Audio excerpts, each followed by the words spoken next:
This is Chapter 11 on Relationship Management. We have 5 learning objectives. The first learning objective is to identify the right type of relationship to build with supply chain members. Secondly, we're going to go over the benefits of improved relations from both buyer and supplier perspectives. Third, we're going to understand about the practices that promote successful alliance creation and management. Fourth, we're going to go over the role of power and trust in establishing effective supply chain relationships. And lastly, we're going to go over the elements of an effective negotiation strategy.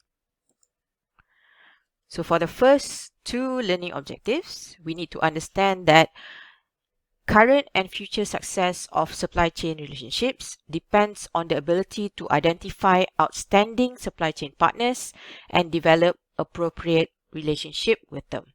So managers must learn how to define and manage a diverse set of relationships up and down the supply chain. So this diagram shows the relationship continuum.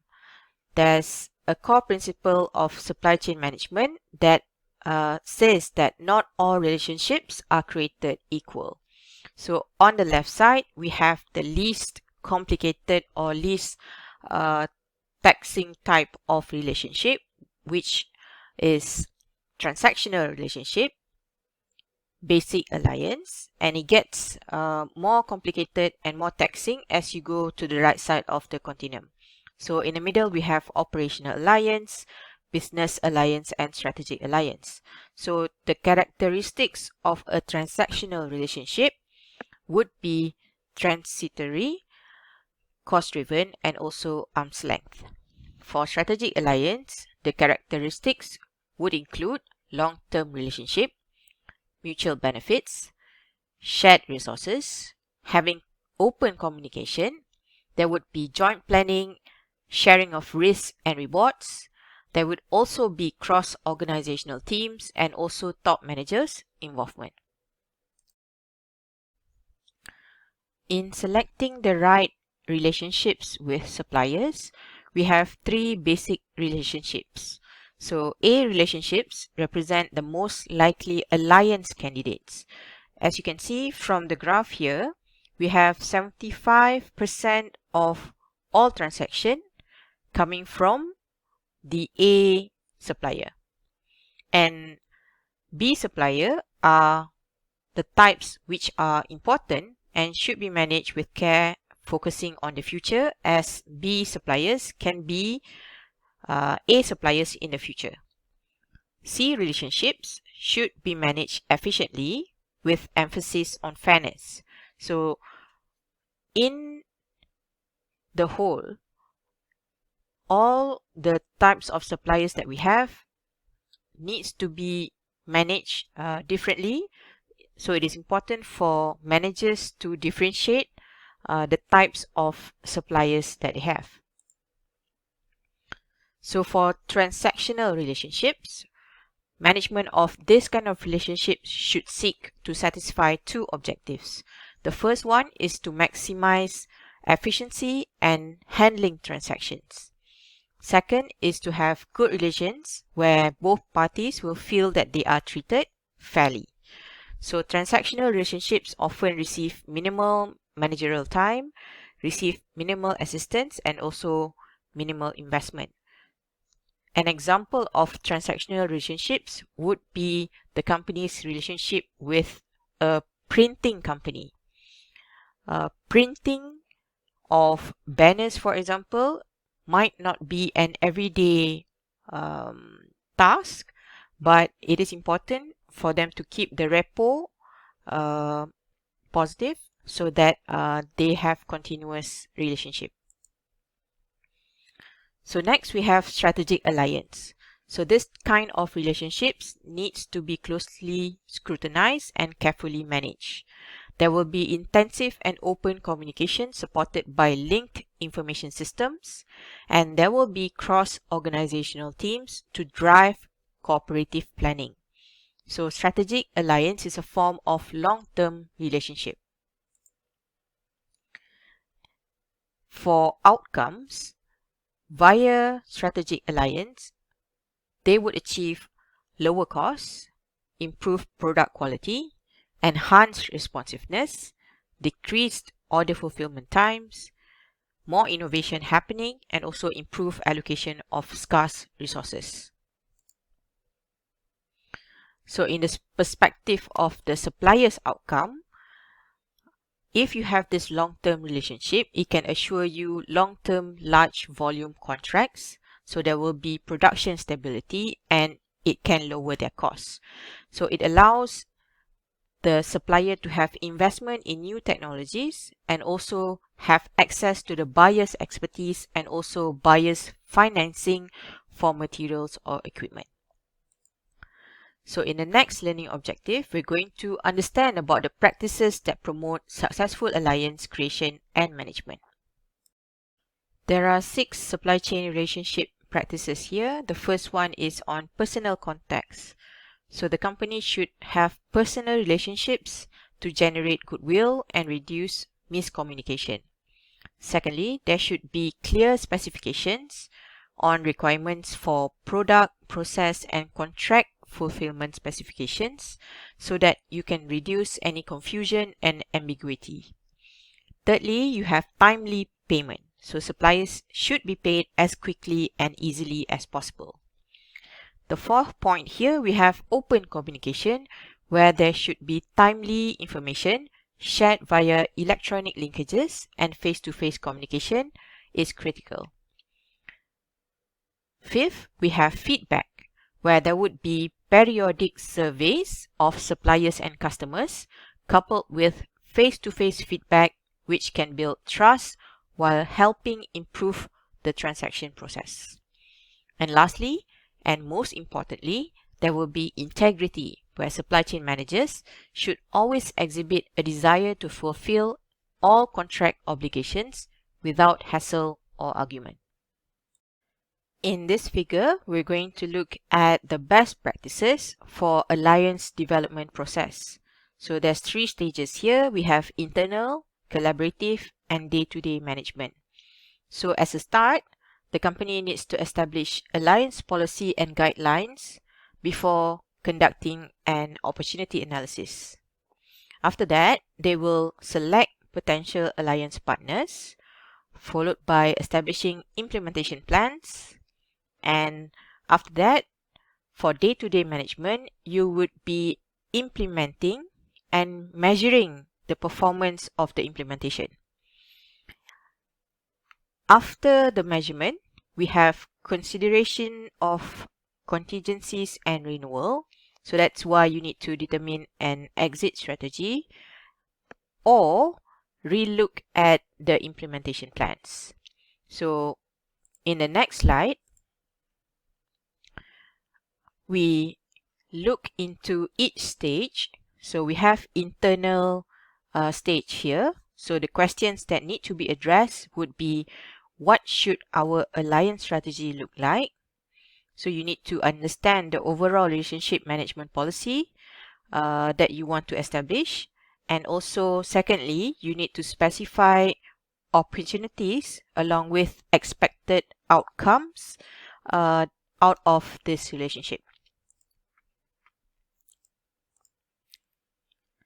So for phase 1 best practices, a formal alliance strategy is established complete with policies to guide all aspects of an alliance, from who key contacts will be to how resources will be shared and when investments will occur. A formal mechanism is used to identify and screen potential alliance partners. So the next phase, which is collaborative, the goal is to quantify the net impact of the potential alliance on both parties. You need to gain top management support, and the focus is on implementing via goal identification, role specification, adoption of performance metrics, and milestones.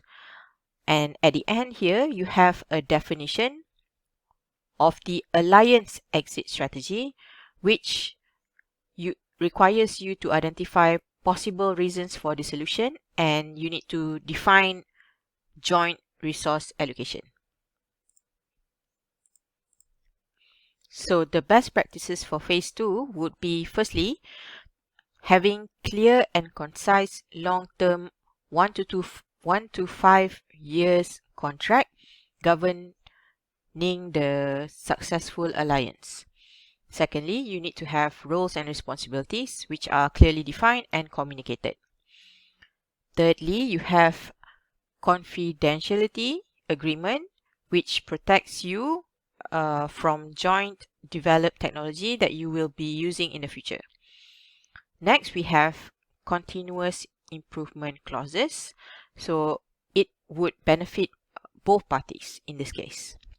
Lastly, we have your exit criteria, which spells out at the very beginning of the relationship. Even productive relationships can become one-sided or cease to be mutually beneficial. So that's why you need to have this exit criteria. In the next phase, we have day-to-day management, and part of the best practices would be celebrating and having partner recognition programs. In this phase, you will also have continuous performance evaluation and also continuous environmental scanning.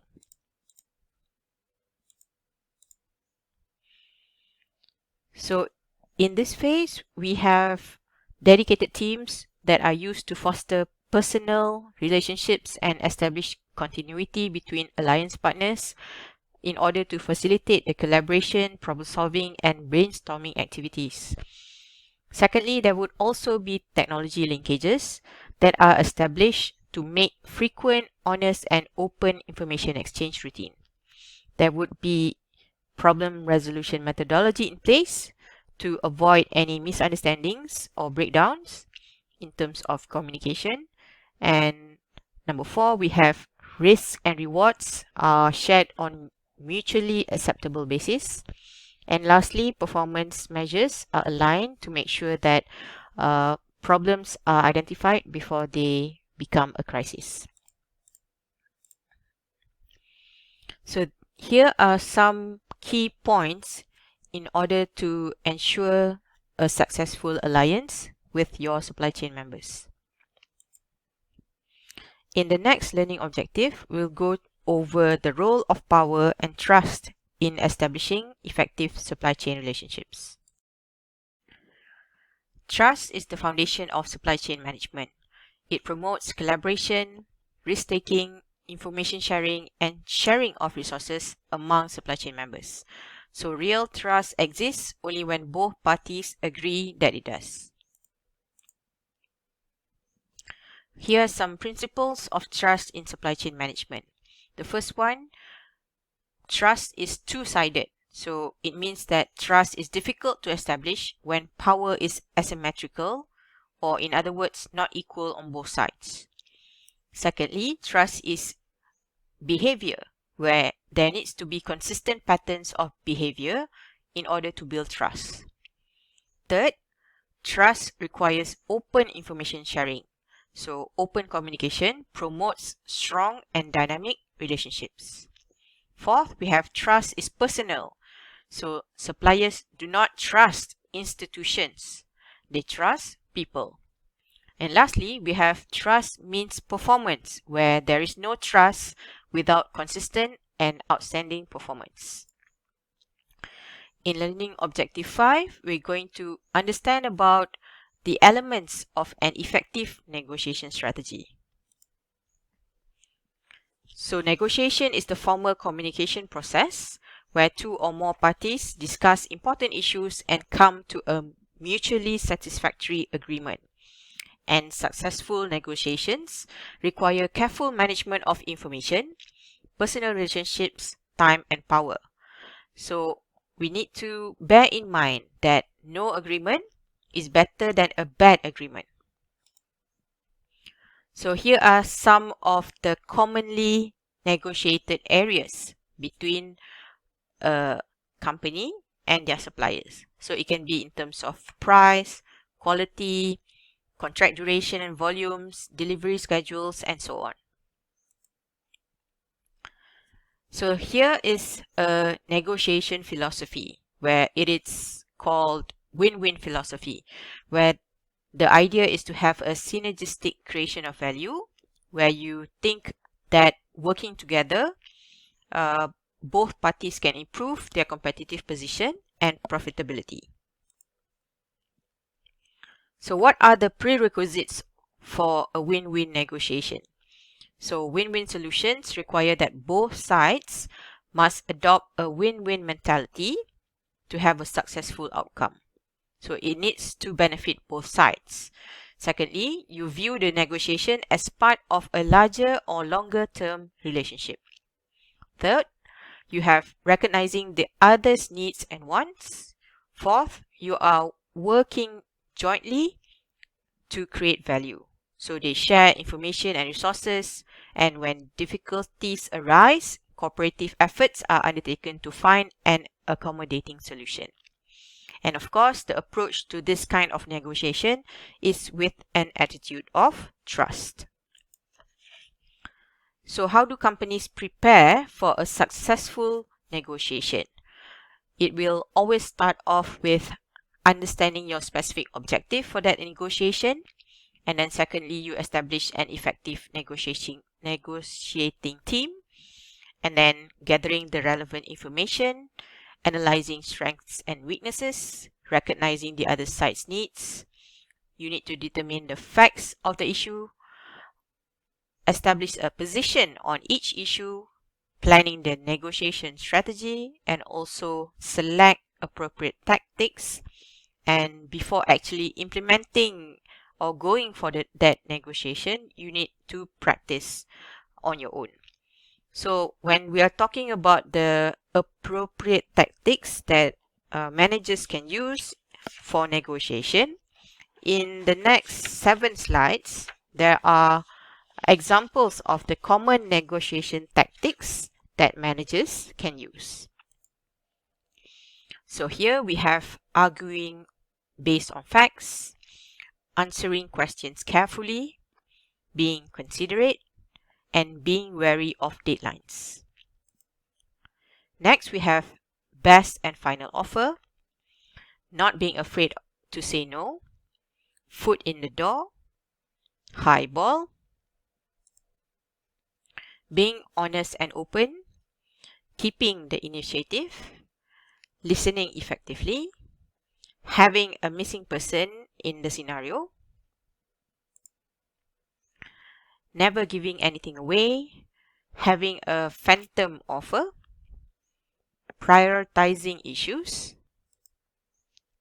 scheduling breaks, and having security, site selection, having a strong initial offer, the threat, which is not necessarily advisable to use this tactic, but it's often used, using diversions, using positive statements, using questions effectively, and also using silence. So in this last slide, it talks about the characteristics of effective negotiators. So if you want to be an effective negotiator, you need to look into these characteristics before going on to a scenario where you are actually being a negotiator. So we have an ability to gain respect, ability to listen, having analytical ability, being decisive, having a desire to achieve, being flexible, being patient. Okay, so these are the types of characteristics that are important before engaging in being an effective negotiator. So that's all for this chapter.